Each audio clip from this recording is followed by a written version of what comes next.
You are Big Ten champions. How does that feel? Welcome to the Michigan Football at the Voice of College Football channel. I am one of the post-game hosts, Desmond. Got my partner here, Dre. While you are here, please like and subscribe the video, share it out on social media. And as you guys are starting to join us and hop in the chat, make sure you give us a thumbs up while you are here. Dre, we've got a huge win. Michigan just beat Iowa 42-3. I'll kick it off to you, man. How you feeling? Feeling playoff bound, baby. That's how I'm feeling. I'm feeling like a champion, baby. That's how I'm feeling. I'm feeling like we're putting something in a trophy case that's gonna be there forever. That's how I'm feeling. I feel completion. Facts. That's how I feel. That's why I feel, baby. You know, and it's incredible.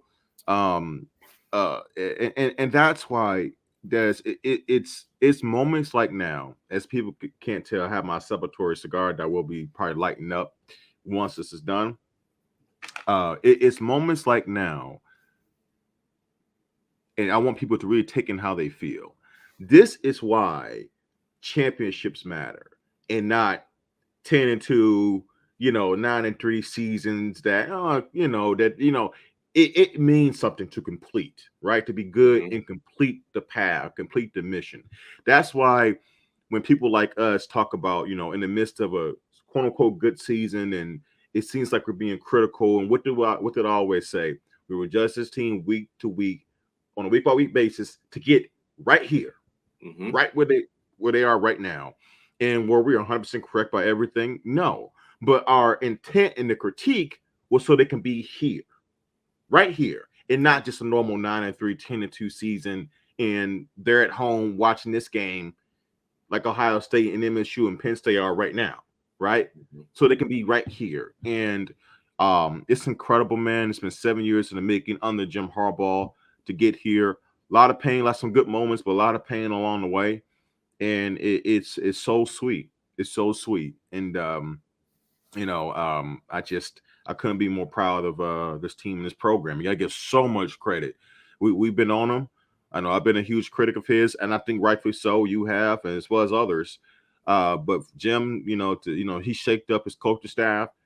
This was a critical year for him. I mean, he had a reduction in pay, and he really answered the bell, and he deserves all remarks for that. Total credit, Yeah, it was, you look at this as it's a culmination up until this point, and it continued to build like week after week.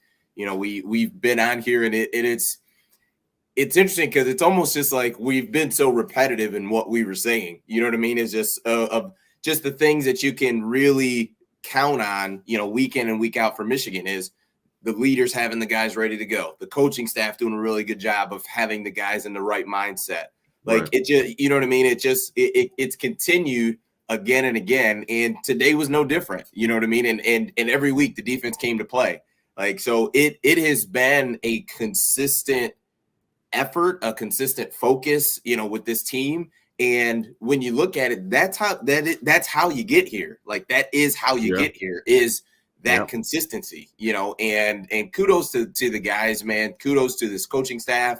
I think Jim Harbaugh, although you could see a lot of his blueprint and his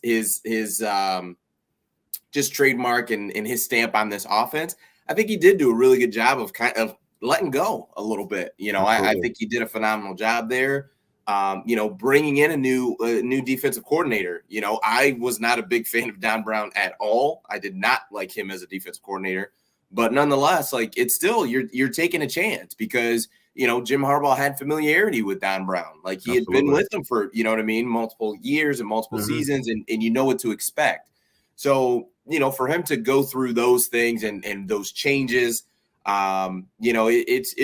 it's incredible, and you look at the mix of guys that, contributed, the mix of guys that, did really well for this team. You had the Hassan Haskins, who is, a senior, but then you also had, Donovan Edwards, who had some really big moments these last couple of weeks. Blake Corum. Blake Corum. Yeah. So, like, it just, like that when you start to talk about a championship team, that's what it entails. It entails everybody doing their part. Like Absolutely. everybody's got to do their part. And getting And better, it's just throughout the season. Exactly. Lil You know, Coda says, can we get Corey in here to explain himself? We skull drag this team. I just want that same energy, guys, but great win. Go Blue. Thank you, Lil Coda, for the super chat. We definitely appreciate it. Yeah, I mean, Corey, had mentioned, well, he said that if Michigan blew out Iowa, he wouldn't be all that shocked, but he predicted Iowa to win the game.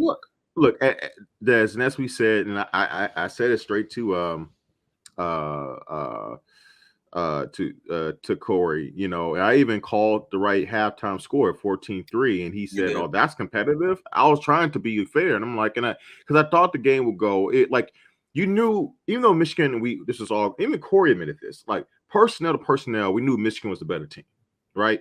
But you knew Iowa was physical. You knew they weren't going to just come to this game and lay down, right? Like they feel they are right. They deserve to be here too. I mean, they're not. It's not like they're one of those programs in the West that, like a Northwestern or like a Purdue or something like that, or Indy. Like they were having some magical season and they got here. No, they have always been a staple in the Big Ten West, and they've been to this game before. They are a respectable program, right? They send NFL guys to the league, talented guys to the league every year. So you knew they were going to, show up and give their best, put their best foot forward. So I thought the game would be kind of somewhat competitive in the first half, and he thought I was crazy. He said, "What?" And when Des, one thing we essentially said to him was, a lot of his strategy was hope.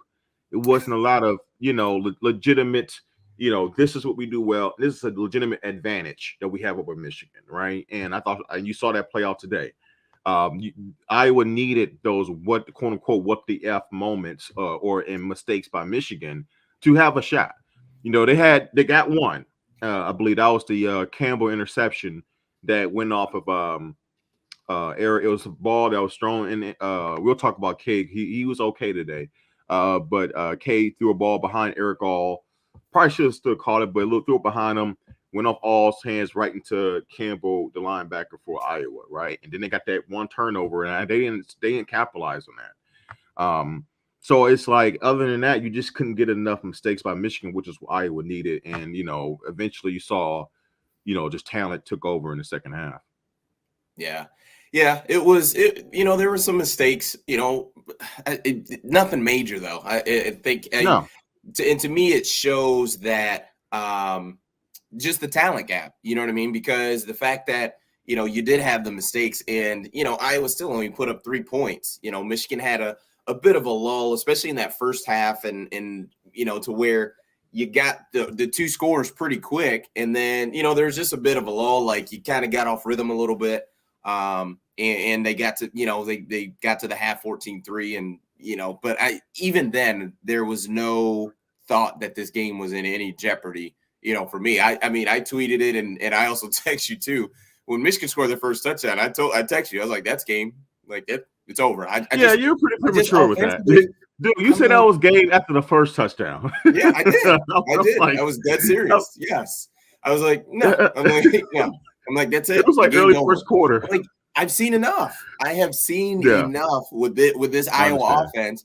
And just today, and I don't even think I watched them against Penn State, to be quite frank. So I'm just like, this isn't it. This isn't it. I could tell. Now, I did think they had a good strategy because early on they were taking some shots downfield, and I thought that was the only way you'd be able to compete in this game, which they stopped doing that, and you see the final result.